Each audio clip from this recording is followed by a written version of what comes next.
ময়পুর থানা শাখা কর্তৃক আয়োজিত আজকের এই সম্মেলনের সম্মানিত সভাপতি, উপস্থিত আছেন পটুয়াখালী জেলা থেকে আগত সম্মানিত মেহমানবৃন্দ, ময়পুর থানার বিভিন্ন এলাকা থেকে আগত শান্তিপ্রিয় তৌহিদি জনতা।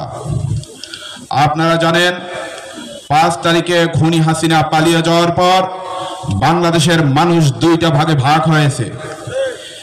একদল মানুষ চায় ইসলাম বিরোধী তারা শক্তি ক্ষমতায় যাবে, আর একদল মানুষ যারা ইসলাম প্রিয় এবং সাধারণ শান্তি প্রিয় তারা চায় এদেশের আলেম ওলামারা ঐক্যবদ্ধ হয়ে ইসলামী হুকুমত কায়েম হবে।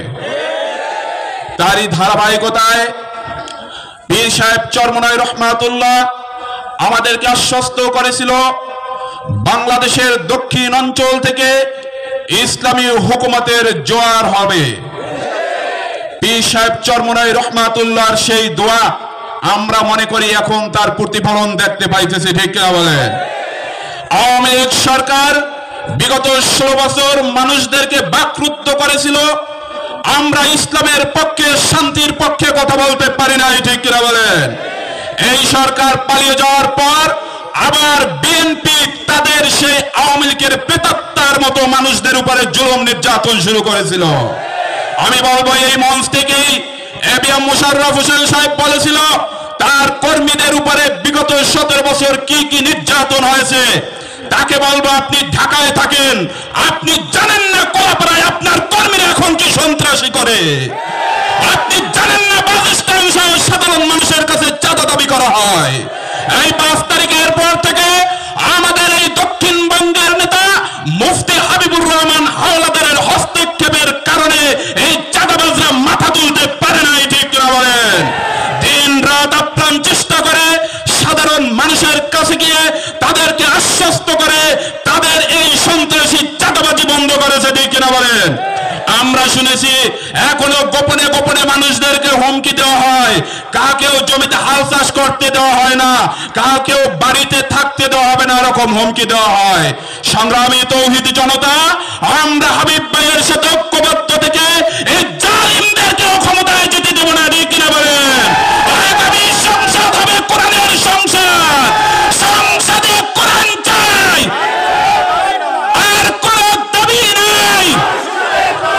আমি থানার ওসি মহোদয়কে বলবো আপনাদের থানায় যখন এজাহার যায়, আমরা শুনেছি আপনারা নাকি বিএনপির নেতাকর্মীদেরকে ফোন করে জিজ্ঞাসা করেন আপনার দলের কোন নেতাকর্মী এই এজাহারভুক্ত আছে কিনা। তারপর তারা যেই লিস্ট দেয় সেই লিস্ট অনুযায়ী আপনারা এজাহারভুক্ত করেন। কয়েকদিন আগে এই ময়পুরে বিএনপির এক সন্ত্রাসীর মামলায় আমাদের ইসলামী আন্দোলনের 2 জন নিরীহ লোককে তারা আসামি করেছিল। একজন জেল খেটেছে, আমরা জামিনে মুক্ত করেছি।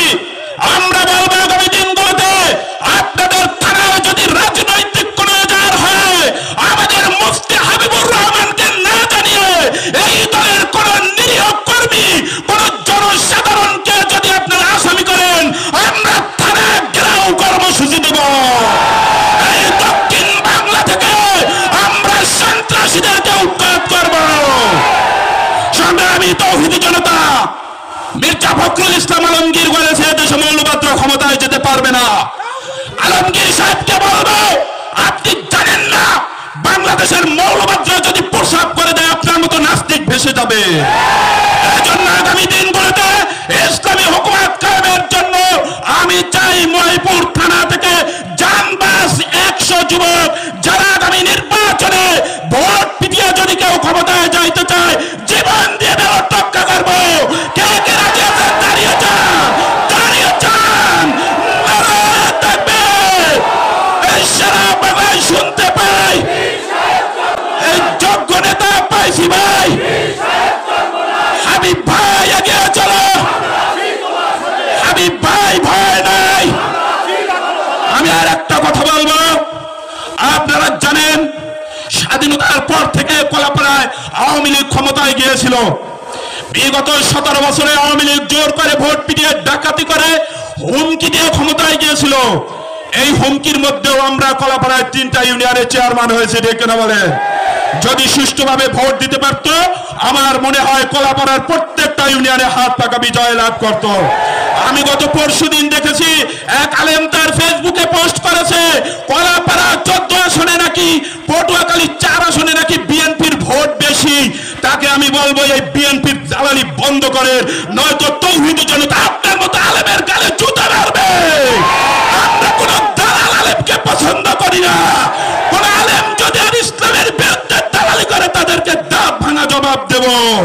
নাসরুম মিনাল্লাহি ওয়া ফাতহুন করিব ওয়া বাশশিরিল মুমিনিন।